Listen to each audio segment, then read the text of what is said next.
Hey, how are you? I had a chance recently to stop by Jacobs Falls in the Keweenaw Peninsula of Michigan, and I brought along my video camera. So here we go. This is along M26, about 3 or 4 miles outside, just east of Eagle River, Michigan, and there's a sign here that lets you know that you're at Jacobs Falls. And those are thimbleberry bushes there. Thimbleberries are not on them right now. Somebody probably got them before we did. So, but here are the falls. And as far as waterfalls go, these are among the most accessible that you'll ever find. You can actually see this view right here from your car, basically. But stop your car, walk on over, check it out. The water is not deep, but it's cool. It's actually cold. I meant cool as in to look at. They got this really neat little thing here to let the Jacobs Creek go underneath M26. But one of the neat things about these waterfalls, they're very easy to walk around and observe. They're fun to look at. They're interesting. But there's a trail up the side. We'll go up that in a second. But, these waterfalls here, this creek drops 200 feet in less than a quarter of a mile.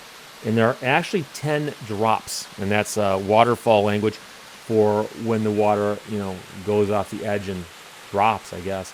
So this is one of the drops. It's one of the more dramatic drops in this series of waterfalls at Jacobs Falls along Jacobs Creek.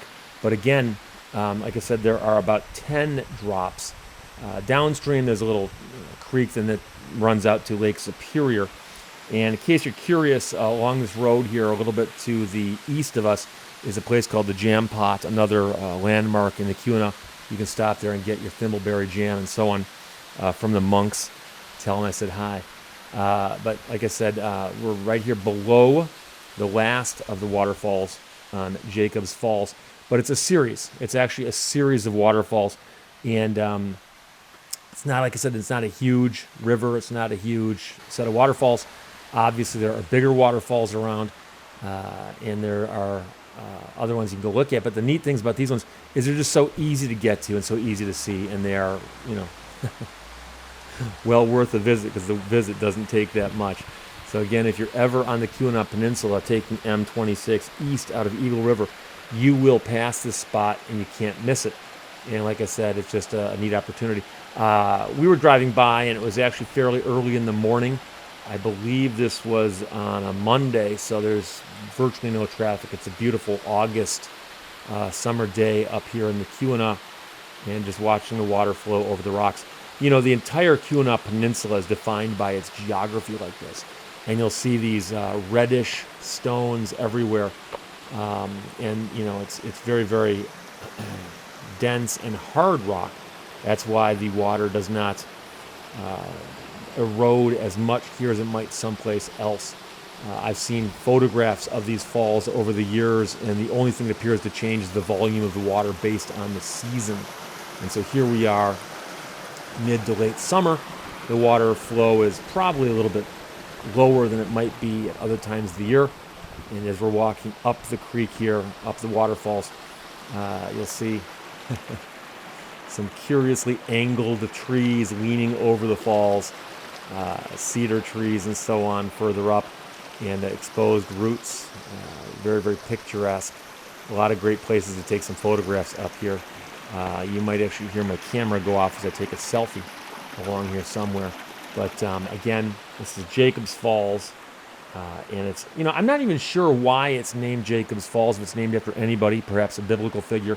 I like to think it's possibly Jacob Houghton, Douglas Houghton's little brother, who was actually in the area around the same time that Douglas Houghton was.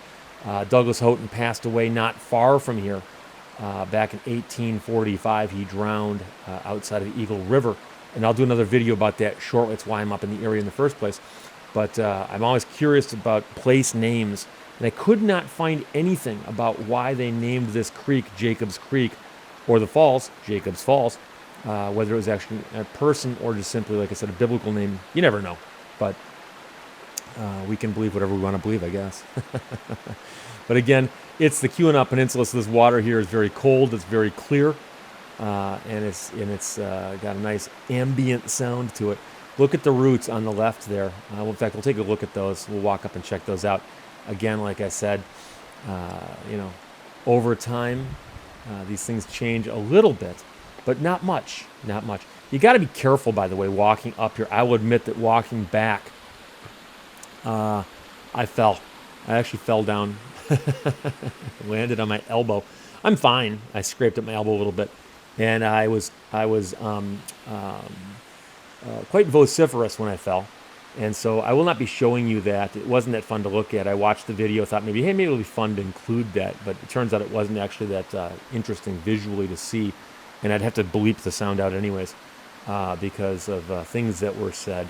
But there you go, further upstream there of Jacobs Creek and Jacobs Falls. Like I said, the drops, there's 10 of them, and the water falls about 200 feet in less than a quarter of a mile. Getting past this point is a lot harder. There's actually a path further over to the east to my left here as we look at this view here. But to get to that path, you have to start further back, and then you don't have this good view. So it just depends on how much you want to climb around out in the woods. You might get scratched up a little bit. Depending on the year, there might be mosquitoes. Did not have mosquito or black fly problems here today, but then again, you can always get lucky once in a while on things like this. So there you have it, Jacobs Falls, a couple miles east of Eagle River on M26, the Keweenaw Peninsula, Michigan's Upper Peninsula, not far from Lake Superior, which is where this creek flows to. So hope you enjoyed the little visual tour. I'm not going to back out of here. And in about 3 minutes, I'm going to fall down and hurt myself. But the video will end before that, so you will not be subjected to the gruesome sounds of me falling and hitting my elbow. So I hope you enjoyed it. Talk to you later. Bye-bye.